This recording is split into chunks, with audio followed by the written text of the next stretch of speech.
Assalamualaikum warahmatullahi wabarakatuh.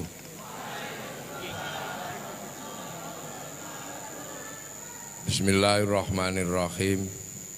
Bismillah, alhamdulillah.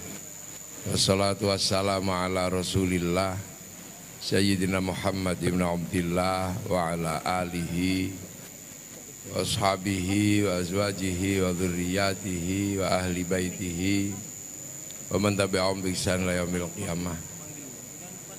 Para alim, para ulama, para kiai yang sangat kita banggakan bersama-sama, Ibu Rektor IAIN Raden Fatah Palembang, Ibu Khadijah selaku Rektor, yang sangat kita banggakan para tamu undangan yang hadir, yang mewakili Bapak Gubernur, Bapak Nelson Firdaus, yang mewakili Bapak Pangdam, yang mewakili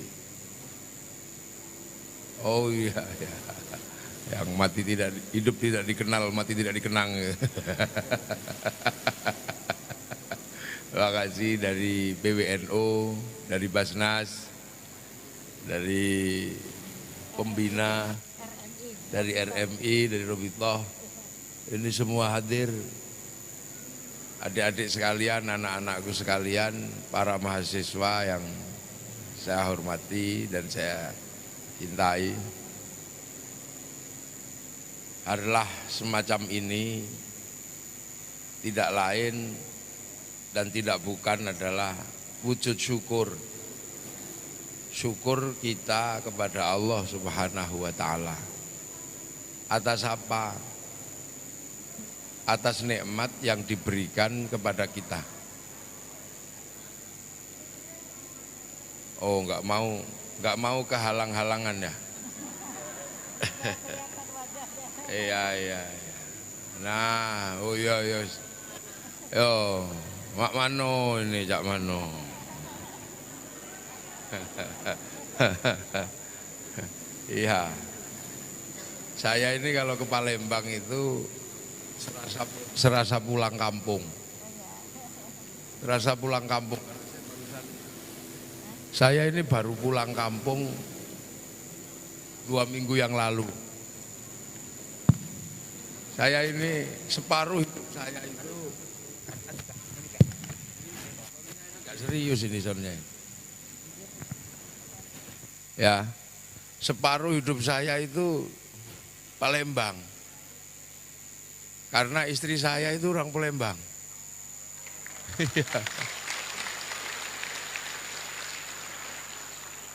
Iya. Istri saya itu orang Oku Selatan. Ya, nggak bedia kayak gitu. Au gitu kalau ngomong. Ya. Jadi orang menyebutnya semendedagat. Semendedagat.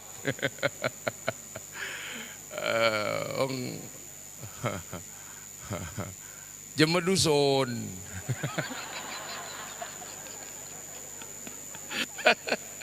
Jemeduson.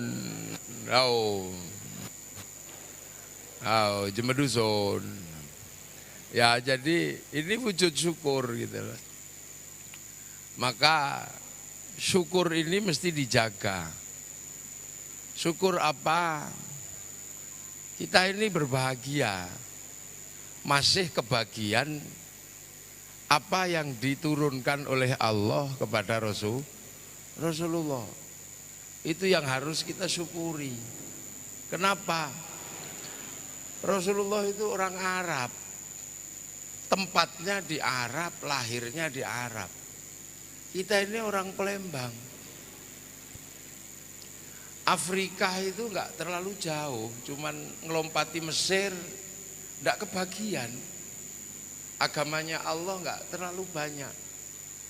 Eropa cuman ngelempati Maroko. Itu pernah dikasih iman, diambil lagi. Nah kita ini bersyukur walaupun tempat kita jauh, tempat kita 9 jam kalau harus menuju Makkah, kita ternyata menjadi komunitas muslim di luar Arab terbesar dan terkuat di dunia.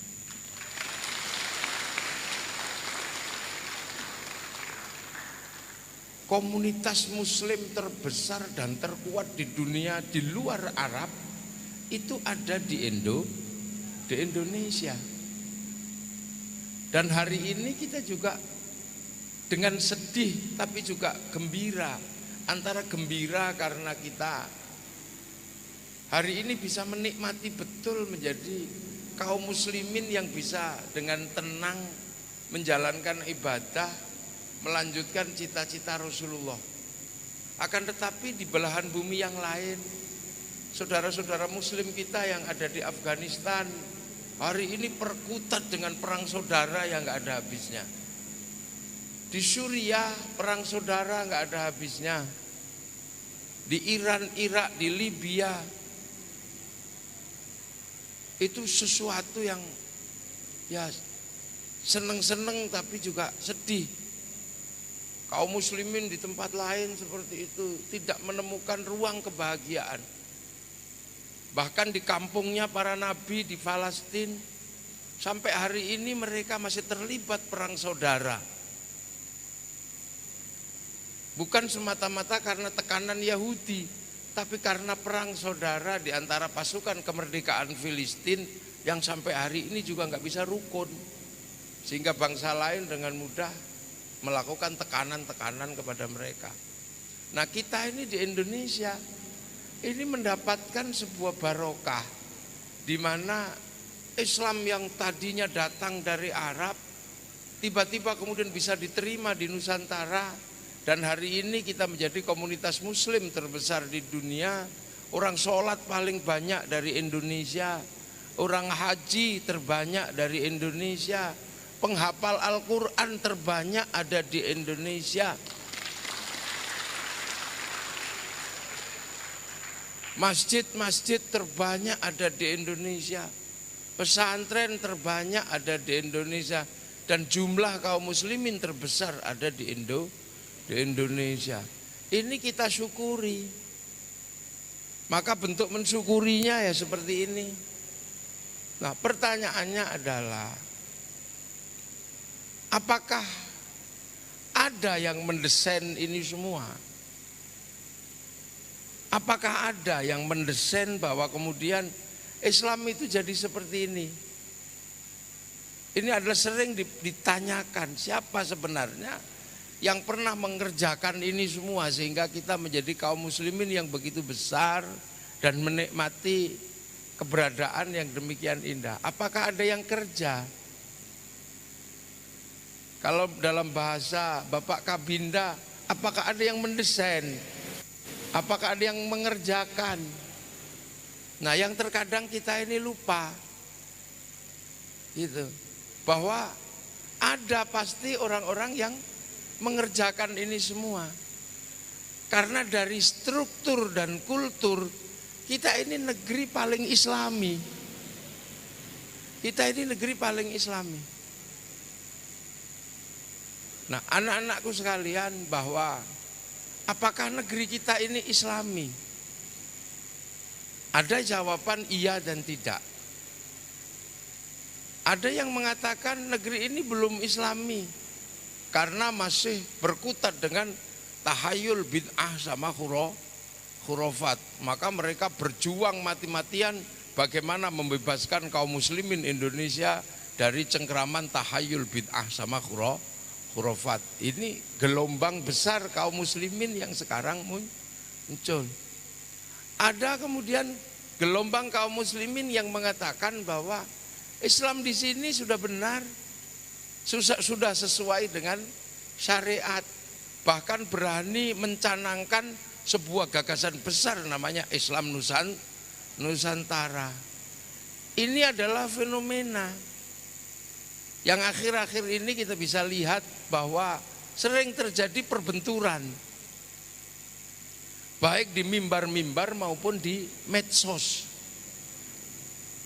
ada bullying, ada saling tekan, terutama kemarin saat peristiwa-peristiwa kontestasi politik di Indonesia. Bahkan sampai ketika Pilpres juga begitu mengeras. Sampai Pilpres ada yang mengatakan perang Badar. Ini semua adalah fenomena akhir-akhir ini yang ternyata juga alhamdulillah itu nggak merubah struktur apapun, nggak merubah situasi apapun. Kita kembali lagi menjadi muslim yang tenang, muslim yang damai, dan siang hari ini kita bisa mensyukurinya di IAIN Raden Fatah yang dilakukan oleh anak-anakku sekalian. Dan ini sesuatu yang luar biasa karena ditunggui langsung oleh Bu Rektor. Acara kemahasiswaan ditunggui langsung sama Bu Rektor, tunggui sama Ketua PKB, ditunggui sama utusan Pak Gubernur, sama utusan Pak Pangdam, langsung Kabinda, ditungguin semua ini. Jadi sampean jangan main-main. Karena apa? Karena gagasan yang sampean bicarakan ini gagasan besar, yaitu gagasan tentang Al-Quran. Bagaimana kemudian kita punya tanggung jawab mengemban misi Al-Quran sesuai dengan zaman yang bergerak dan tempat yang berubah. Nah, inilah dulu yang dibayangkan oleh para pendiri bangsa, termasuk para pembawa misi-misi agama, bahwa di dalam Al-Quran itu ada wakafa billahi syahida Muhammadur Rasulullah walladzina ma'ahu asyidda'u alal kuffar ruhama'u bainahum tarahum ruka'an sujada yabtaguna fadlan minallah wa ridwanan simahum fi wujuhi min atharis sujud dzalika mathaluhum fit taurat wa mathaluhum fil injil kazar'ain akhraja syat'ahu fa'azarahu fastaghladha wastafa'ala suqih yu'sibuz zurra liyaghidha bihimul kuffar. Ini kalau anak-anak Al-Quran pasti paham ayat ini. Jadi dulu Nabi itu sendiri. Jadi wakafa billahi syahida Muhammadur Rasulullah. Nabi Muhammad sendirian. Ketika beriman itu sendiri, nggak ada teman. Nah, itu menghasilkan sirah yang luar biasa. Mulai dari dipukuli, mulai dari diusir. Ini ketika Rasulullah sendiri. Sampai kemudian Rasulullah punya teman, punya teman-teman. Yang di situ disebutkan walladzina ma'ahu asyidda'u alal kufar. Punya teman-teman yang di situ eranya adalah era apa? Era berbenturan dengan orang yang menolak dakwah. Asyidda'u alal kufar. Memang sahabat dan teman-teman Rasul ini galak sama orang kafir. Era itu terjadi di zaman Rasulullah. Setelah itu mengalami fase ruhama ubainahum. Jadi saling mengasihi ketika kaum muslimin sudah menang di situ. Tarahum ruka'an sujada yabtaguna fadlan minallah wa ridwanan simahum fi wujuh min athari sujud, menghasilkan generasi-generasi berikutnya yang apa? Tiada lain hanya mencari keridhaan Allah Subhanahu wa taala. Nah, ini ulama-ulama tafsir. Setelah itu kemudian Islam bergerak keluar. Mathaluhum fit Taurat wa mathaluhum fil Injil kazar'ain. Jadi Islam sudah digambarkan di dalam Taurat dan di dalam Injil itu seperti tanaman. Maka kemudian ketika Islam keluar adalah bagaimana menanam Islam. Menanam ini. Nah, tanaman-tanaman ini bergerak ke beberapa negara. Salah satunya adalah bergerak ke Nusantara. Ada yang bergerak ke Afrika, ditanam dengan gaya Afrika. Ada yang bergerak ke Eropa sebagai tanaman kazar'in, ditanam dengan gaya Eropa. Yang nanam salah satunya adalah termasuk Tariq bin Ziyad.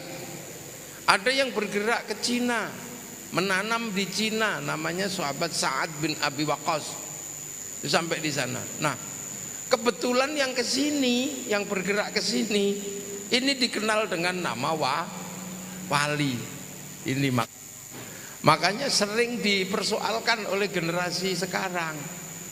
Kenapa yang lain itu bergeraknya kok membawa misi Islam dan Al-Quran ini kok panglima perang, yang kesini kok wali. Ini yang sering dipersoalkan, Pak Wali. Ada yang mengatakan saudagar, tapi pemahaman tentang saudagar ini kemudian hilang seiring muncul pemahaman wali. Itu. Nah, dulu yang paling semangat mengatakan Islam disebarkan oleh para wali itu adalah santri. Santri ini yang paling bersemangat mengatakan Islam itu disebarkan oleh para wali. Dan itu di perguruan tinggi sering digugat. Dasarnya apa mengatakan bahwa yang menyebarkan Islam itu wali? Bukankah sejarah mencatat yang disebarkan Islam itu oleh saudagar? Saya ini termasuk yang ngotot bahwa Islam di Indonesia disebarkan oleh wali. Wali-wali yang ada di Palembang, wali-wali yang ada di Riau, wali-wali yang ada di Jawa. Kenapa? Jadi dalam ilmu epistemologi, masyarakat Nusantara sebelum datangnya Islam itu sudah beragama, dan agamanya Hindu. Agama yang ada di Nusantara itu Hindu. Agama Hindu inilah yang menyebabkan bahwa Islam harus disebarkan oleh para wali. Karena di dalam agama Hindu yang boleh ngomong agama itu hanya Brahmana. Yang boleh ngomong hanya Brahmana, kasta tertinggi. Kasta yang sudah tidak ngurus dunia. Kasta di bawahnya namanya kesatria, para raja, nggak boleh ngomong agama. Di bawahnya ada Waisya, pegawai, nggak boleh ngomong agama. Apalagi Sudra. Nah, Sudra itu nggak boleh ngomong agama. Sudra itu siapa? Petani dan pedagang. Jadi petani pedagang itu nggak boleh ngomong agama karena kastanya Sudra. Maka kalau ada istilah Islam disebarkan oleh saudagar, pasti ditolak oleh masyarakat Hindu karena saudagar itu Sudra. Nah, itulah yang menyebabkan kemudian siapa kelompok di dalam Islam yang bisa ngimbangi para Brahmana. Orang-orang yang punya dedikasi terhadap Tuhan sangat tinggi, tidak punya rasa takut dan tidak punya rasa khawatir, itu Brahmana. Hebat-hebat orangnya. Nah, yang punya konsep setingkat dengan ini di dalam Islam itu siapa? Wali, sama-sama la khaufun alaihim walahum yakzanun. Gitu. Jadi dalam ilmu pengetahuan tidak mungkin Islam itu disebarkan oleh saudagar. Makanya cerita tentang beberapa saudagar yang masuk tidak menghasilkan misi Islam. Tapi misi perdagangan 1-2 lah masuk karena pernikahan. Tapi begitu yang masuk ini wali, maka kemudian konsepnya imbang antara Brahmana dan wali, sama-sama la khaufun alaihim walahum yakzanun. Nah, wali-wali ini kalau ditanya referensinya mana? Apa referensi yang dilakukan oleh para wali? Wali itu kalau bekerja tidak menggunakan referensi. Wali itu kalau melakukan kerja-kerja itu langsung online, langsung download. Wali itu kalau melakukan kerja-kerja langsung download. Download kemana? Download ke cloud-nya Allah, harddisknya Allah atau cloud-nya Allah, yang ketika Rasulullah naik ke langit ditunjukkan namanya Lauhil Mahfuz. Lauhil Mahfuz itulah cloud kalau dalam bahasa sekarang. Harddisk besarnya Allah itu ya Lauhil Mahfuz itu. Nah, wali-wali itu punya sistem interkoneksi dengan cloud-nya Allah. Kalau butuh sesuatu qalu rabbuna Allah tsumma istaqamu tatanazzalu alaihimul malaika alla takhafu wala tahzanu. Makanya kita bisa lihat wali-wali itu kalau mengkoneksikan dengan cloud, misalnya zikir, mujahadah 3 tahun, ya Allah, ya Allah, ya Allah. Sunan-sunan itu 3 tahun. Syekh Abdul Qadir Al-Jilani 25 tahun di padang pasir gini. Menghubungkan batinnya terhubung dengan cloud ini. Karena seluruh catatan kehidupan itu ada di cloud itu. Dan manusia punya hubungan dengan cloud itu karena manusia punya ruhani. Ini kan seperti kartu yang hubung dengan provider. Dia kartu ini kalau turun sudah bawa paket data, bawa paket bicara. Kalau paketannya habis, kartunya mati. Sama dengan manusia. Ketika turun itu terhubung dengan cloud itu, dengan lauh itu, catatannya ada semua. Makanya kalau kartunya, kuotanya habis, ya kick, mati. La yastakhiruna sa'ata wa la yastaqdimun. Makanya kita ini selalu diajarkan terhubung dengan cloud itu. Ya, nah, itu kan semua agama juga mengenal itu. Orang Yahudi Nasrani mengenal cloud itu namanya Tabut Sulaiman. Orang Yunani mengenal cloud itu dengan kotak Pandora. Kalau orang Jepang mengenal dengan istilah kotak Doraemon. Tak segala tahu tuh. Semua agama itu kenal itu. Nah, wali-wali itu punya hubungan langsung dengan cloud ini. Kalau butuh apa-apa, download. Makanya wali itu punya wifi. Wifi-nya gede kali itu, bener. Sama dengan handphone kan. Kalau kita ini suka kirim-kirim gambar, kirim-kirim file, kirim-kirim berita itu antar kartu bisa. Yang penting punya wifi. Kalau kita nggak punya wifi, cari wifi gratisan, free wifi di warung-warung itu. Sama juga kita juga saling mendoakan, saling kirim Fatihah, bahkan orang mati kita kirimi bacaan Quran.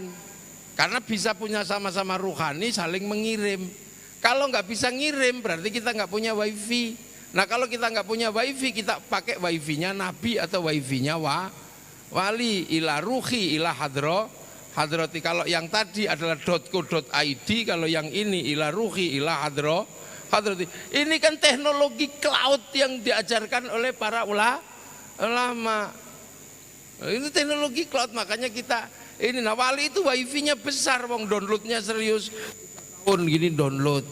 Nah kita ini nggak punya wifi karena nggak pernah download. Kalau download 1 jam gini udah tidur, ya Allah, ya Allah, ya Allah, ya Allah, tidur. Ini sebuah teknologi wali. Makanya nabi wali itu wifi-nya gede karena download. Makanya kalau kita sering mendoakan satu Fatihah dikirim orang ke seluruh dunia, yang penting pakai pemancar wifi. Seperti orang sepak bola itu di Timur Tengah, ya, di Timur Tengah sepak bola kita nggak perlu nonton, cukup ada orang satu yang nonton. Terus kemudian sama dia dinaikkan ke satelit. Oleh satelit dibagi ke seluruh dunia, namanya siaran langsung. Bagiannya sama.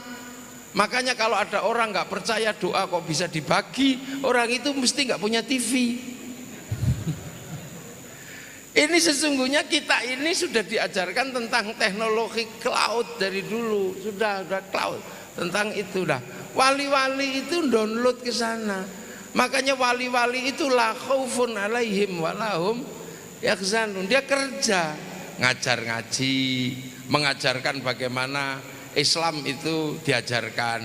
Mahwal iman, antuk minabillahi wa malaikatihi wa kutubihi wa rusulihi wal yaumil akhir wa bil qadri khairi wa syarri minallahi ta'ala. Sodakta itu diajarkan rukun iman. Mahwal Islam antasyhadu an la ilaha illallah wa anna Muhammadur Rasulullah wa tuqimus sholata wa tu'tiyaz zakata wa tasuma ramadhana wa tahujjal baiti man istata'a ilaihi sabil. Itu diajarkan dan itu semua ada di sini sekarang. Orang sholat ada, orang zakat ada, puasa ada, haji ada, syahadat ada. Jadi Islam itu komplit sudah di sini. Rukun iman ada. Semua komplit. Jadi yang dikerjakan oleh para wali itu semua ada. Jadi kalau Islam dikatakan bahwa Islam sudah ada di Indonesia, sudah, karena rukun iman, rukun Islam komplit ada di Indonesia. Komplit. Jadi apa yang diajarkan oleh Rasulullah itu semuanya komplit ada di sini. Enggak ada satupun yang tertinggal, enggak ada yang ketelesut. Akan tetapi para ulama, para wali ini juga jago bagaimana kemudian membuatkan ruang besar agar Islam bisa jalan di negeri yang jauh. Makanya para wali yang tidak punya ketakutan apapun itu ya suka-suka aja sepertinya. Tiba-tiba kemudian menanam sesuatu yang tadinya bahasa Arab ditanam di Indonesia. Ya harus menggunakan standar cara tanam Indonesia.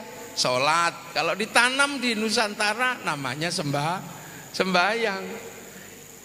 Tanamannya sembahyang tapi isinya sholat. Syaikhun, ustadzun ditanam dengan nama kiai. Isinya itu tetap syaikhun, ustadzun walaupun bungkusnya kiai. Musola, isinya tetap musola walaupun bunyinya langgar. Wong nanem kok ini. Karena waktu itu kalau langsung ditanam sholat gitu mesti ditabrak sama yang punya tanah. Wong di sini kenalnya itu sembahyang. Kalau langsung bilang sholat itu ya ditabrak. Sama dengan yang sekarang. Orang di sini punya merah putih, tahu-tahu nanem la ilaha illallah sebagai bendera, ya ditabrak sama orang seluruh Indonesia. Sama nanemnya salah.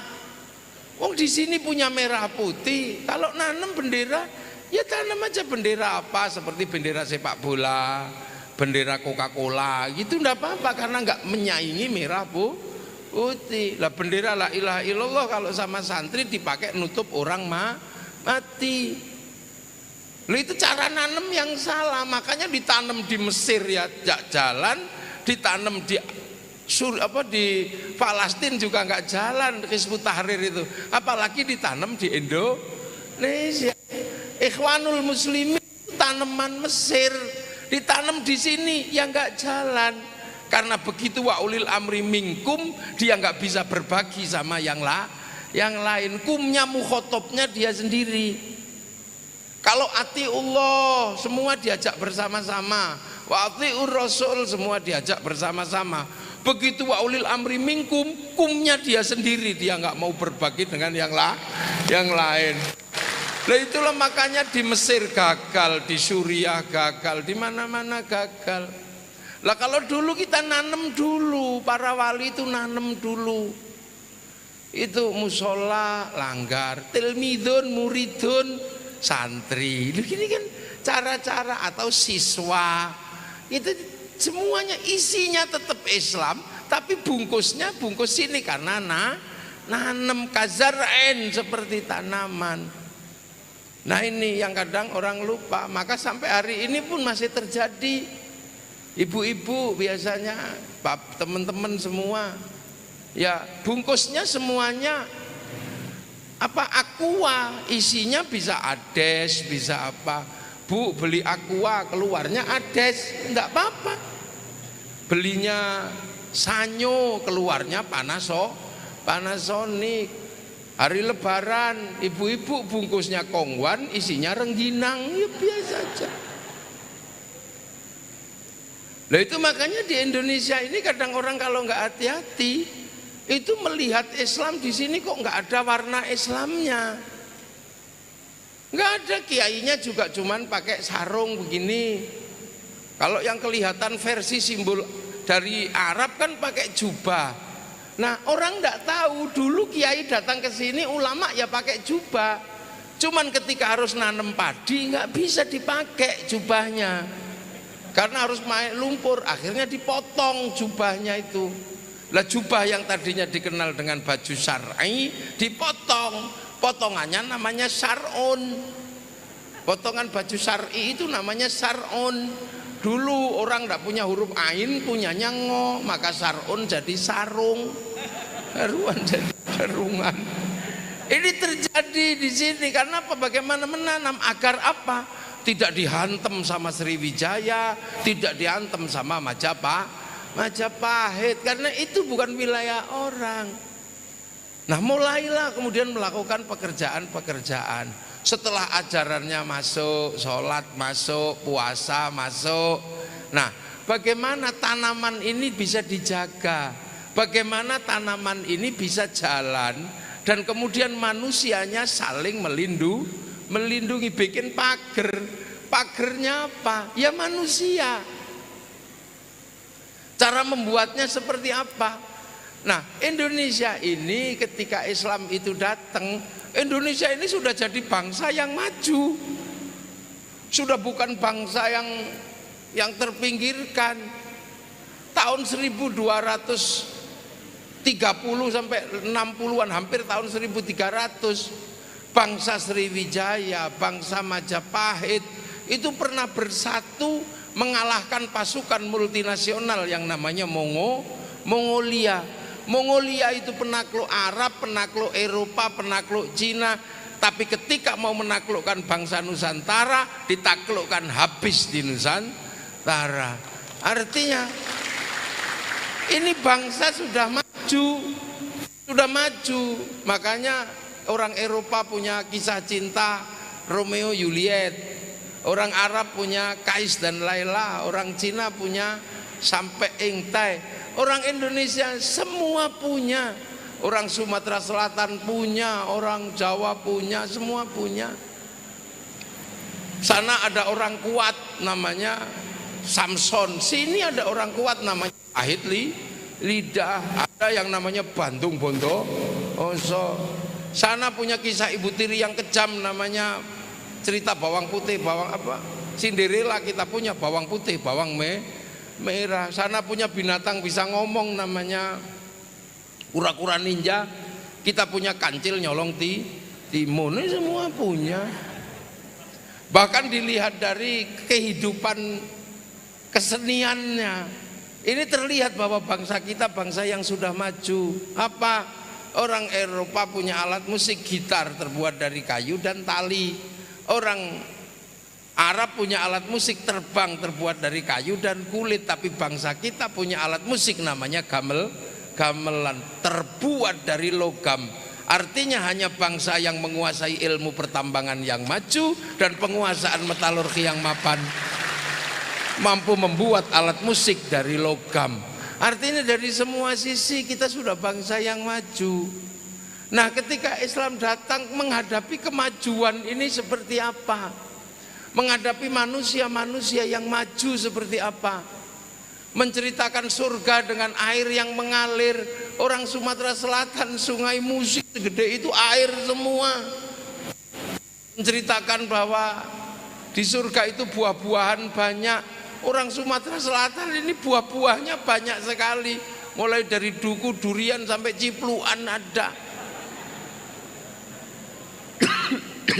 Menceritakan bahwa sungai dari susu, orang sini nggak terlalu suka minum susu. Jadi makanya cerita tentang surga itu nggak terlalu banyak diceritakan di Indonesia.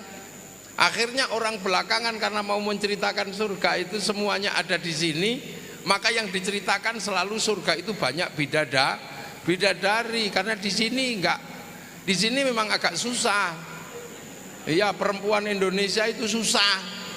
Makanya kalau orang diceritakan surga banyak bidadari, ya sudah, di dunia nggak dapat, nanti di surganya dapat. Loh, karena ini hubungan masyarakat patriarkal itu begitu. Di Arab itu perempuan nurut karena seluruh mekanisme ekonomi itu ditangani laki-laki, berdagang laki-laki, berburu laki-laki, perang antar suku yang perang laki-laki. Maka perempuan seneng kalau punya laki-laki yang punya istri banyak, berarti laki-laki gagah. Nah itulah makanya di sana perempuannya nurut. Nah di sini perempuan nggak nurut Karena apa? Perempuan lebih punya potensi untuk bekerja sendiri daripada laki-laki. Perempuan tinggal mati, suaminya tetap hidup. Kalau di sini metik kopi perempuan, metik kawe perempuan, metik sahang perempuan, mutil sahang perempuan, ini semua nguret perempuan. Makanya perempuan di sini merdeka, suka ngomel. Ya, karena secara kehidupan sosialnya memang lebih hidup. Nah itu makanya kalau di sini perempuannya cerewet-cerewet, makanya cerita tentang surga lebih banyak diceritakan banyak bidadari. Teroris itu selalu cerita tentang surga itu, tentang bidadari. Nah, masyarakatnya beda-beda, kuat. Sementara pada satu sisi bangsanya kuat, kehidupan sosialnya kuat masyarakat Nusantara waktu itu. Islam datang ke sini tahun 1400. 1400 itu bangsa ini sudah menaklukkan apa saja, sudah punya peradaban apa saja. Itu artinya Islam mesti bernegosiasi dengan orang yang berbeda suku, beda bangsa. Ini caranya gimana? Islam nggak boleh menyakiti bangsa Nusantara, nggak boleh lagi, karena era wakafa billahi syahida Muhammadur Rasulullah walladzina ma'ahu asyidda'u alal kufar. Ini eranya sahabat di sana. Nah, sekarang adalah eranya nanam. Bagaimana menanam Islam di masyarakat yang beda agama, beda suku, beda bangsa. Ini nanamnya pakai rumus apa? Akhirnya karena para wali tahu rumusan menanamnya. Di masyarakat yang berbeda-beda, tanamlah konsep sebagaimana yang dicita-citakan oleh Rasulullah. Apa cita-cita Rasulullah? Kullukum ra'in wa kullukum mas'ulun an ra'iyati. Kalian semua adalah manusia yang saling bertanggung jawab. Maka di masyarakat yang berbeda-beda seperti itu diterapkanlah konsep ra'iyah, konsep manusia yang berbeda-beda tapi hidup saling bertanggung jawab.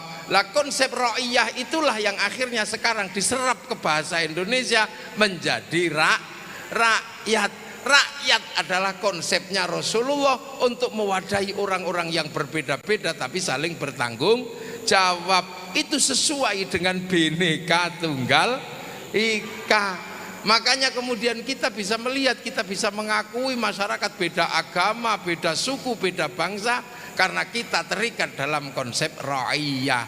Dan satu-satunya bangsa muslim dunia yang sanggup meletakkan konsep ra'iyah untuk menjadi ruang warga bangsanya hanya muslim Indonesia. Jadi ra'iyah itu adalah konsep di mana manusia saling tanggung jawab. Indonesia bukan people. Kalau people itu vox populi, vox dei, suara mayoritas, suara Tuhan.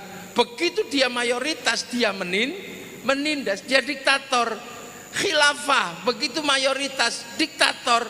Tapi ra'iyah atau rakyat, sekuat apapun kaum muslimin gak akan pernah menjadi diktator mayoritas. Nah itu makanya kita ini menggunakan konsep ra'iyah. Jadi kiai-kiai kalau toleran itu bukan karena demokrasi, bukan karena apa, tapi menjaga konsep ra'iyah. Itulah.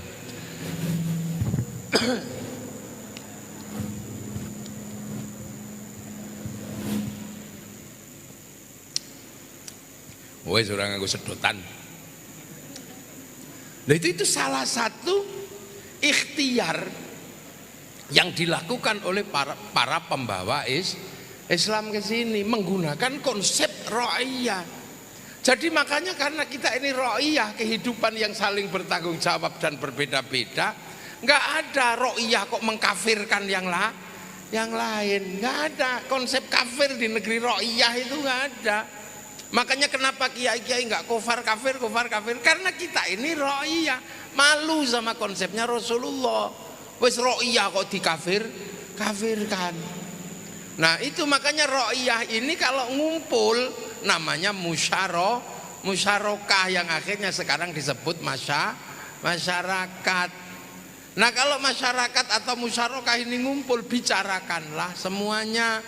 maka menggunakan istilah wasyawirhum fil amri, lahir konsep musyawarah. Lu ini semua ini bahasa Al-Quran, itu bukan bahasa PKI, itu bukan bahasa komunis.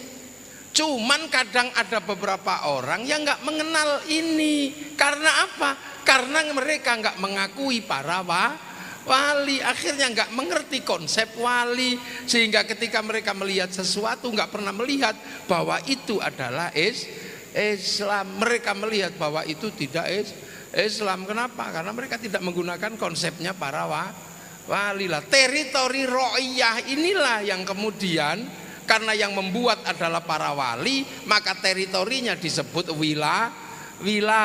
Al-wali meninggalkan wilayah. Nah, wilayah itulah yang sekarang disebut Negara Kesatuan Republik Indonesia. Wali mewariskan Islam, kita jaga sampai mati. Wali meninggalkan wilayah, NKRI harga mati. Nah itu makanya untuk jaga ini ya, konsep Al-Quran yang sudah tertanam di sini kita jaga. Makanya yang berbeda-beda ini jangan sampai tercerai-berai, karena sudah disatukan dalam konsep ra'iyah. Maka kemudian mari kita hadirkan Islam yang mempersatukan. Makanya santri-santri penerus wali Islamnya itu pasti bersatu, makan bersatu. Dia makan bareng ayam aja cuman satu, nggak dipotong-potong. Nasinya jadi satu tumpeng. Ini adalah konsep makan yang bagian dari persatuan. Karena berketuhanan itu harus menghasilkan persatuan dan kemanusiaan.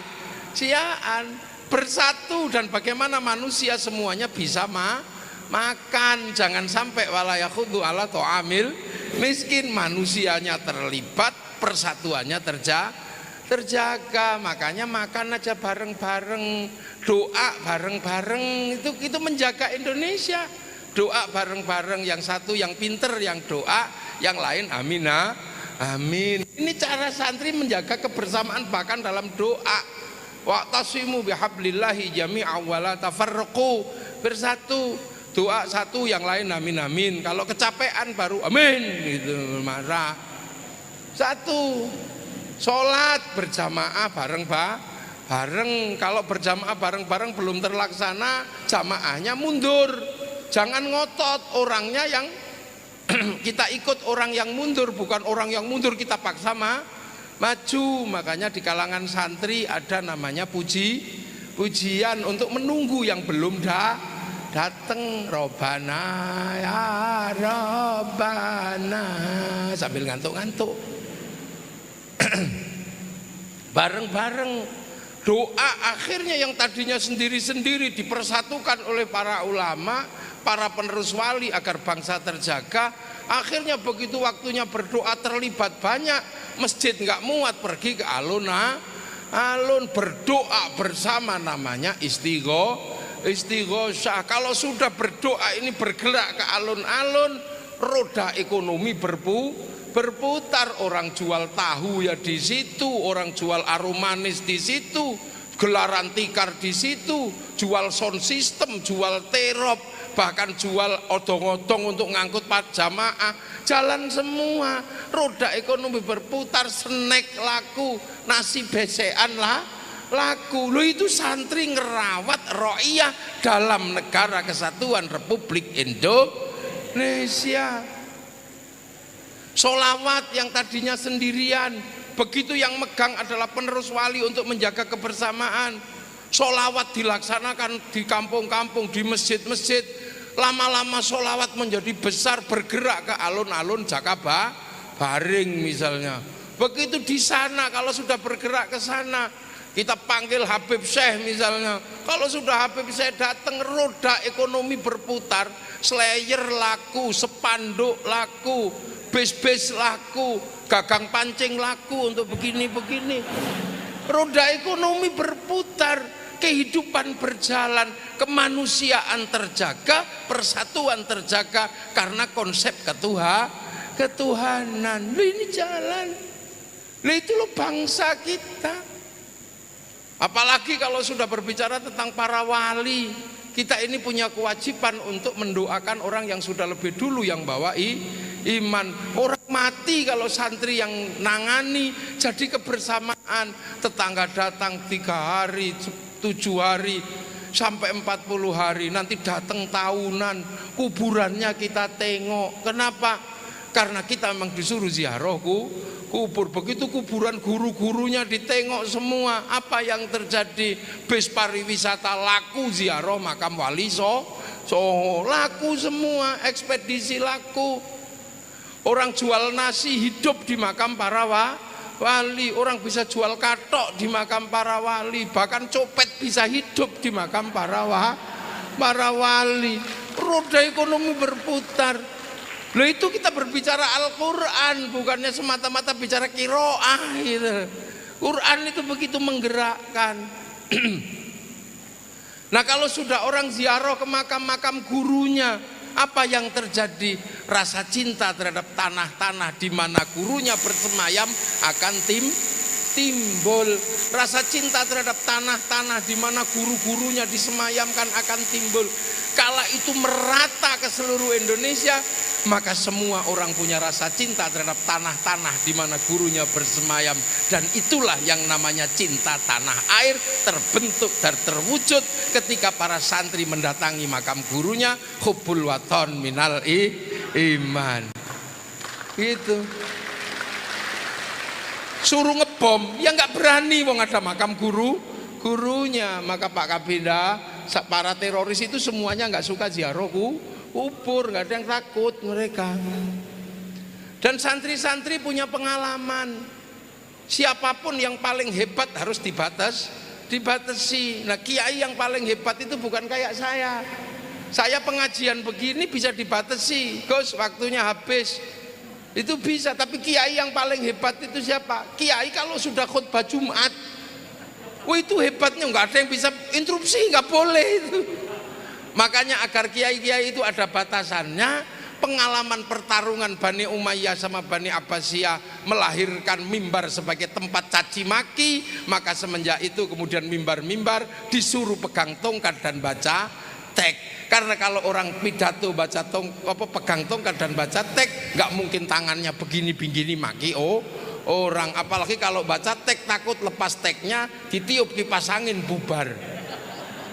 Loh, ini dinamika sosial. Makanya kiai nggak akan maki-maki orang di mimbar-mimbar agama. Kenapa? Karena pegang tongkat sama baca teks. Tapi lihatlah ketika mimbar-mimbar sudah kehilangan tongkat dan teksnya, yang lahir adalah mimbar yang untuk maki-maki orang.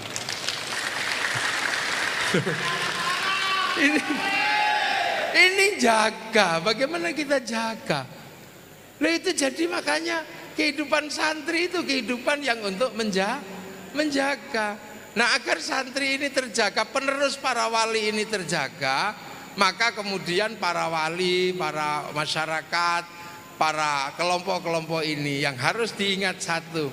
Kalau kita sudah memegang konsep ra'iyah, maka kemudian kita berbicara tentang manusia yang memahami perbedaan. Kalau ketemu manusia yang berbeda agama, lakum dinukum waliyadin. Kalau ketemu manusia beda suku, waja'alnakum syu'uban wa qabaila lita'arafu. Tapi bahwa ketika menjadi manusia yang memahami perbedaan, gak usah khawatir. Maka kemudian kalau kamu mau menjadi teladan umat, maka pimpinlah kerakyatan kamu dengan hikmah. Hikmah itu apa? Hikmah itu penteladanan batin yang bersih termanifestasi dalam tingkah laku yang jernih. Jadi kalau kerakyatan itu dipimpin oleh hikmah, orang tidak perlu kampanye kemana-mana Islam terbaik, Islam ya yang paling baik, tidak perlu. Kalian pasti akan didatangi orang karena untuk ila sabili rabbika bil hikmah. Maka hadirkan kerakyatan itu dalam hikmah, bukan dalam caci maki Islam terbaik, Islam tertindas, ulama dikriminalisasi, bukan itu. Hadirkan kerakyatan dalam hikmah. hikmah dalam kebijaksanaan. Kalau terjadi perbedaan, permusyawaratan. Saya kalau sudah berbicara itu nggak kebayang. Generasi muda sekarang sanggup meletakkan sendi-sendi perbedaan dalam satu cita-cita besar untuk menjadi kekuatan bangsa dan negara. Itu karya besar. Loh, itu semuanya Quran. Jadi Quran itu nggak harus dibawa kemana-mana perang, bawa Quran gitu. Kazar'in, seperti tanaman, maka tanamlah. Nggak usah ribut-ribut. Kemudian kita tahu-tahu Al-Quran tertanam lewat pendidikan lahir IAIN, lahir UIN. Loh, gitu mau apa? Lah kenapa sekarang banyak orang melupakan itu, mengingkari itu? Karena ada kelompok-kelompok yang memang tidak menginginkan wali. Lah itu terjadi kenapa? Nah ini yang kadang agak mesti kita bicarakan agak serius. Kenapa? Banyak sekali kelompok-kelompok yang sekarang menghadapkan diri dengan kekuatan-kekuatan Islam yang sudah ada, bahkan sesama kaum muslimin. Itu terjadi karena apa? Karena ada seorang dukun, ada dukun besar yang pernah meramal. Karena dia orang Amerika maka tidak disebut dukun tapi disebut sosiolog. Namanya Samuel Huntington, itu sosiolog tapi bukan dukun. Kalau orang sini pasti disebut dukun. Itu ngeramal clash of civilization, perang peradaban, dan itu terjadi antara Amerika dan Cina. Ujung dari pertarungan itu adalah agama. Nah, ramalan itulah yang membuat beberapa kelompok-kelompok politik di dunia mencoba melakukan gerakan-gerakan tanam agama, karena nggak punya jangkar agama yang mapan di setiap negara, maka dia investasi menanam agama agar bisa diterima menjadi bagian dari problem sosial yang ada. Maka mulailah bergerak bikin produk-produk agama yang sudah ditinggalkan. Mulailah bikin kelompok-kelompok ajaran-ajaran recycling, mulai ajaran khilafah, ajaran Syiah Sunni di-recycling lagi, tawarkan kepada masyarakat agar praktek baru ada. Nah inilah ketika pasar baru ini komoditasnya ada, harus dibikin pasar baru. Ini teori market. Nah agar pasar itu mau nerima, maka pasar harus dibikin ahistoris.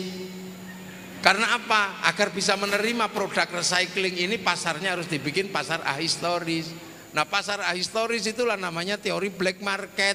Cuman masalahnya sekarang adalah black market religion, pasar gelap agama. Nah ini makanya beberapa kelompok yang lihat ini produk lama ini sebenarnya kok diperbarui lagi, ya masih kenal kalau ulama-ulama santri khilafah gitu. Wah, itu kan produk lama yang sudah di-recycling lagi. Loh, ini adalah cita-cita Rasulullah, karena alamatus sa'ah, tanda kiamat itu adalah khilafah. Lah kalau kiai dari dulu tahu kalau khilafah tanda kiamat, gak usah dibahas, karena nanti kalau waktunya kiamat pasti datang sendiri seperti uban itu tanda tua, kalau waktunya datang ya datang dengan dirinya, gak usah dipikir. Khilafahmu itu bukan khilafah ala minhajin nubuwah, itu khilafah takhriyah, itu khilafahnya Hizbut Tahrir yang digagas oleh Taqiyuddin An-Nabhani, bukan khilafah ala minhajin nubuwah. Makanya lu, tapi ini kami pakai bendera Rasul. Iya, itu genderone Kanjeng Nabi, karepmu itu genderone Hizbut Tahrir. Kamu kalau anti ini, anti la ilaha illallah. Enggak, kami tahlilan pakai la ilaha illallah. Kami nggak mau bendera kamu karena itu bendera Hizbut Tahrir. Seperti kami nggak mau bendera PKI Palu Arit, kami nggak mau. Tapi kalau kami ke sawah tetap pakai arit, pergi nukang tetap pakai palu. Itu biasa.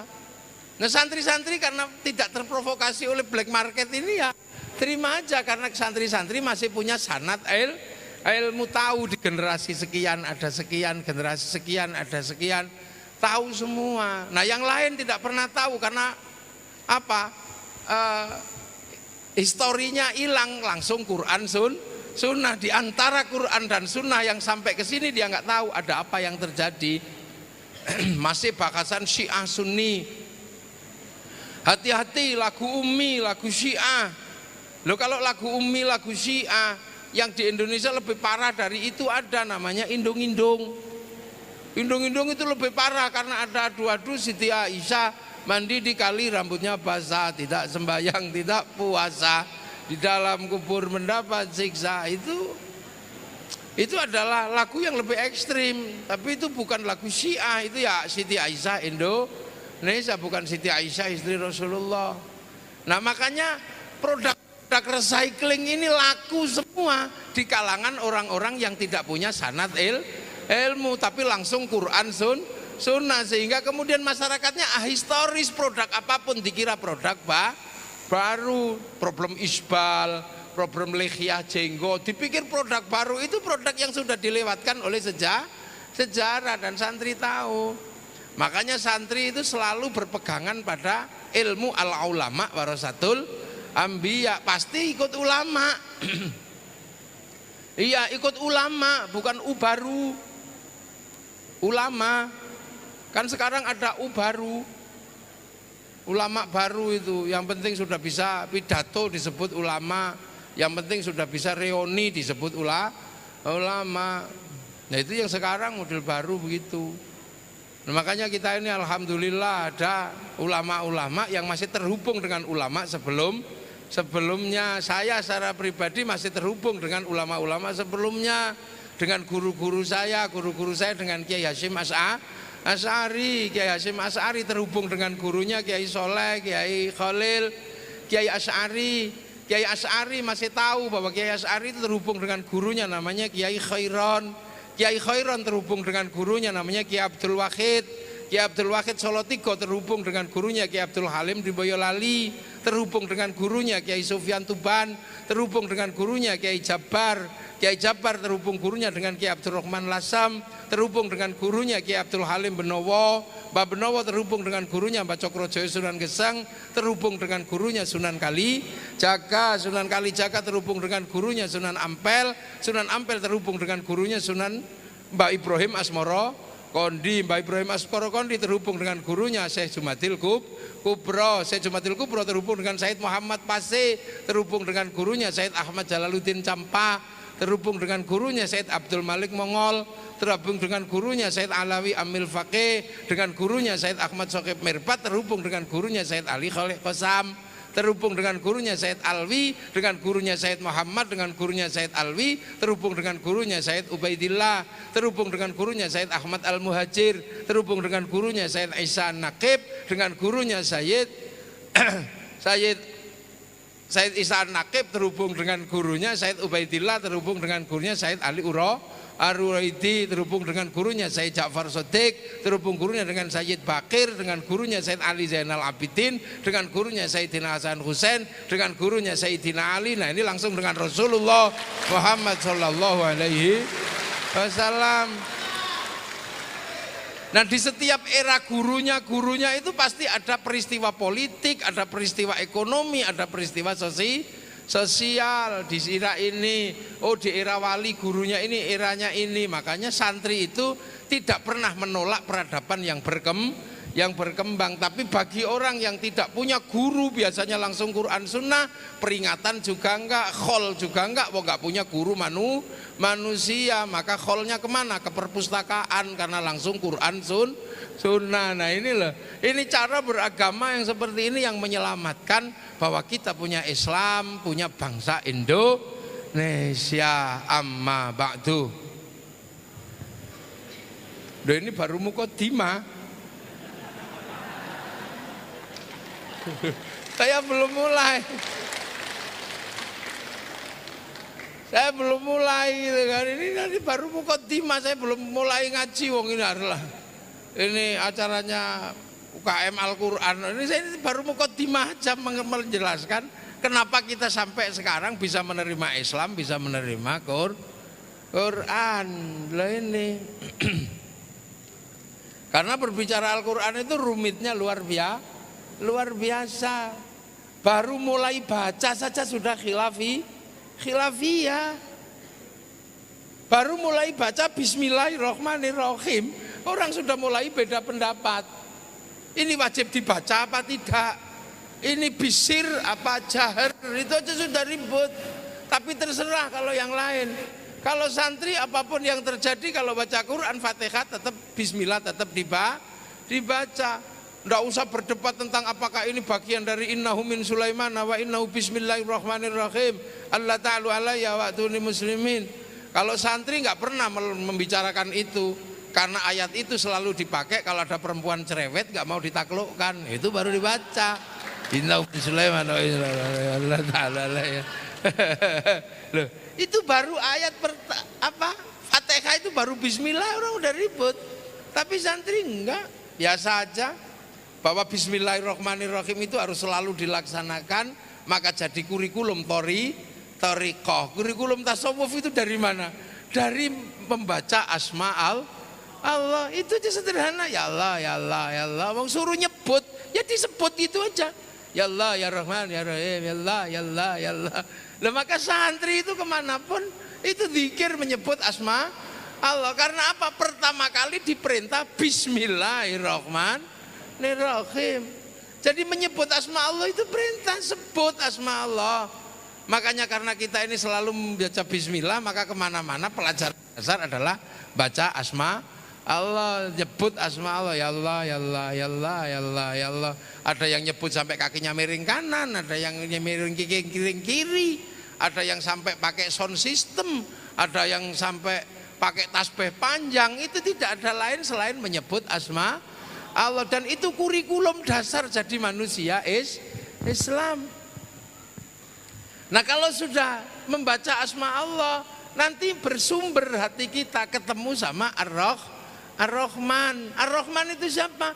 Yang punya belas kasihan di dunia dan di akhirat. Ini kesadaran dasar. Jadi Allah itu Ar-Rahman, belas kasihnya di dunia dan di akhirat. Artinya apapun yang di dunia pasti dapat belas kasih Allah. Jadi babi di dunia ya dapat belas kasih Allah. Wong itu Ar-Rahman dunia dan di akhirat. Orang Yahudi di dunia ya dapat Rahmannya Allah. Orang Nasrani ya dapat Rahmannya Allah. Wong masih di dunia. Makanya kita nggak pernah ribut. Hancurkan Yahudi lah. Kalau hancurkan Yahudi ya hubungan timbal balik dengan Islam selesai. Apa? Kaum muslimin kalau pergi haji yang nyiapkan pesawatnya orang Yahudi. Kalau Yahudi mati semua, kita pergi haji berenang. Makanya santri yang menyebut asma Allah nggak kaku, nggak ribut itu. Nah, Cina, hancurkan Cina. Semua orang hancurkan Cina. Loh, Cina itu di dunia dapat rahmannya Allah. Kalau Cina mati semua, yang beli sawitmu siapa? Nah dunia itu begitu. Kiai kalau ngerokok gudang garam yang bikin Cina. Nah itu makanya Islam itu udah boleh lupa bahwa Islam itu lewat dunia lah. Dunia itu terbuat dari firman Allah. Idza arada syai'an ayyaqula lahu kun fayakun. Dunia itu dari kun itu dari kana itu wa akhwatuha, temannya banyak. Makanya kalau Islam itu lewat dunia temannya banyak.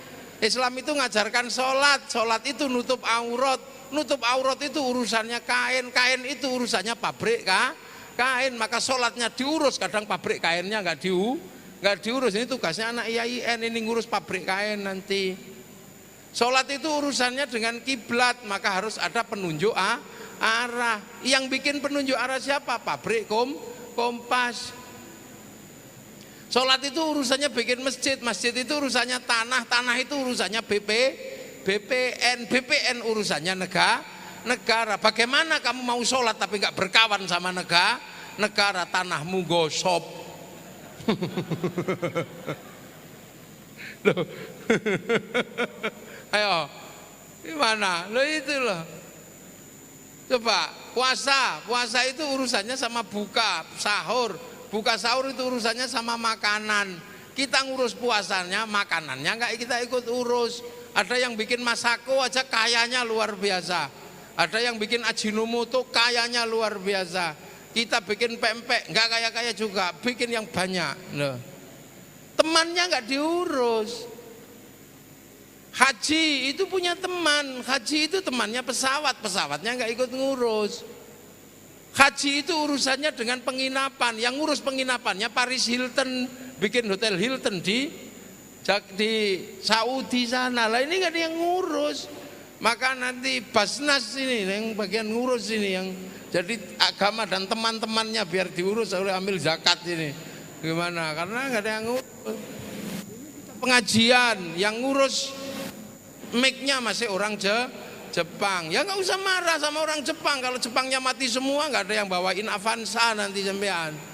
Lu makanya orang yang punya pemahaman Bismillahirrohman ini hatinya lembut, bisa menerima perbedaan karena belas kasih Allah dalam kaum muslimin juga terlibat dengan yang lain. Makanya Rasulullah ketika menyatakan kebenaran dan kebaikan itu dengan bahasa yang sederhana, mayyuridillahu bihi khairan yufaqihu fiddin. Siapa yang dikehendaki menjadi baik oleh Allah dikasih ngerti dalam urusan agama. Semua orang tahu dalil itu. Tapi kalau santri lebih detail, khaironnya nakiro. Khairon itu kalau nakiroh maknanya khairon kamilan, kebaikan yang sempurna. Nah manusia nggak mungkin sempurna. Yang sempurna hanya Allah. Makanya kalau manusia itu baik, pasti baiknya bareng. Contoh pengajian ini baik apa enggak? Yang paling baik siapa? Ya saya dong. Kiainya minumnya banyak, pakai mic. Tapi saya walaupun kelihatan paling baik, saya nggak boleh ngomong yang paling baik. Karena saya terlihat baik karena diizinkan Bu Rektor untuk diundang di acara di IAIN Raden Fatah. Tanpa kebaikan Bu Rektor saya nggak nampak baik di sini. Nah kalau sudah seperti itu, baik saya apa baik Bu Rektor? Ya nggak bisa, saya juga bisa ngotot. Kalau saya nggak datang pengajiannya juga jelek, kan? Itu baru orang dua berbicara kebaikan udah ributnya luar biasa. Pengajian ini jadi indah karena Bu Rektor mengundang pembesar-pembesar Palembang. Ini semuanya hadir di sini, akhirnya kita bisa ngomong. Tanpa kami yang datang pengajian itu jelek. Nah tapi sampean bisa komplain, kami kiai yang bikin baik. Lah kenapa? Karena kami mau datang. Kalau kami nggak ada yang datang itu bukan pengajian. Nah apa? Cek sound kan bubar itu. Lo baik itu nggak pernah bisa berdiri sendiri. Makanya kalau orang baik jangan merasa paling baik. Makanya masuk surga itu rombongan. Sampean kelihatan baik di situ laki-laki. Nah itu karena bajunya bagus. Bagusnya baju karena kebaikan pembuat mesin jahit. Tanpa ada mesin jahit kita nggak punya baju do kabeh. Nah ini lebih baik, makanya jadi orang ini Bismillahirrohmanirrohim. Makanya orang kalau konsep Bismillahnya ini jalan, maka kemudian orangnya lembut. Nah kenapa banyak sekarang orang kaku-kaku, lihat apa-apa beda marah. Lihat aja orang yang kayak gitu biasanya kalau baca Fatihah Bismillahnya hilang. Orang yang galak-galak itu biasanya kalau baca Fatihah hilang Bismillahnya. Makanya nggak ngerti kurikulum dasar melembutkan hati dengan Ar-Rahman. Ini ngaji Fatihah aja udah sampai sore nanti nggak selesai ini. Kapan-kapan lagi lah kita ulangi ngaji Fatihah aja. Tadi muqaddimahnya yang penting itu dulu yang harus dipahami. Kenapa? Karena kazar'in akhraja syat'ahu fa'azarahu fastaghladu fastawa ala suqi yu'jibu dzurra al-yaghidhu bimul ufar. Sekarang tanamannya kelihatan semua, muncul semua. Itu karena apa? Konsep kazar'in, konsep seperti tanaman. Dan menanam sesuatu harus disesuaikan dengan lahan dan tanahnya biar bibitnya nggak mati. Kurma itu ditanam di sini tumbuh tapi nggak ada buahnya. Kalaupun buah cuma 2 atau 3. Makanya tanam Islam dengan gaya di Nusantara dan Islamnya tidak hilang. Lu ada kucing datang putih, kucingnya Bu Rektor ini. Sini. Ini nah kan, nah ini mana ada pengajian kok jamaahnya kucing juga itu. Kalau nggak diain Raden Fatah, kucing ini sahabatnya Rasul ini. Nah miong. Udah biarin aja dia hamil. Jangan melakukan kekerasan sama bumil. Itu ibu hamil. Ya, semoga semua yang kita lakukan siang hari ini ada manfaatnya. Ya, dan kita semua dapat ridho Allah Subhanahu wa taala. Al-Fatihah. Siratal ladzina an'amta 'alaihim ghairil maghdubi 'alaihim waladdallin. Bismillahirrahmanirrahim. Alhamdulillahirabbil alamin. Hamdan na'imin hamdan syakirin hamdan yuwafi ni'amahu yukafi'u mazidah.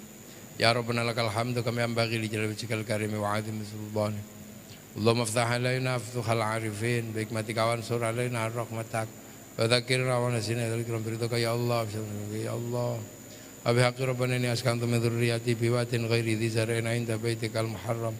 Rabbana liyuqimus salata faj'al afidatan minan nasi tahwi ilaihim warzuqhum minas thamarati la'allahum yashkurun. Ij'al auladana dzurriyyatana tilamatan al-malil khair al-ibadan wa qawsana wa hasbi maqasidana maqasidana al-akhirah. Warzuqna rizqan halan dan berzaka ya Allah ya Allah. Ilahi ya karim tamim binana ya Raden Fatah ya Allah. Ilahi ya karim tamim binana bijahil Mustafa sahil alaina. Ilahi ya karim tamim binana bijahil Mustafa sahil alaina. Allahumma sallimna al-muslimin wa afina al-muslimin wa qina yawm syarra ma sabitana hadin.